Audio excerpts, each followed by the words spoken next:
आणि इथंच विवेकच्या डोक्यात प्रकाश पडतो. आपले बाबा इतके वर्ष पांडुरंगाच्या भेटीला का आतुर झालेले असतात. देव देवळात बसतो, पण माणसात कसा असतो ते बाबांच्या एखाद्या अवयवानं आणखी एखाद्या गरजूला जीवन ज्योत मिळू शकते ते विवेकला उमगत.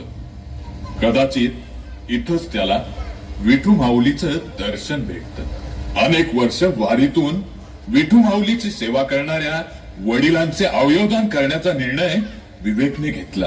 दर्शनाने तुझी आवाज मुक्ती लाभू देवा, देह माझ्या चरणी तुझिया करुणी घे सेवा.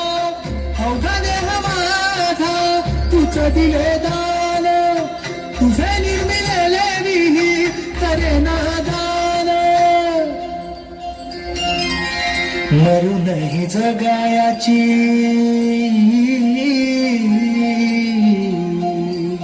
मरूनही जगायाची वाट तू दावली, मरूनही जगायाची वाट तू दावली.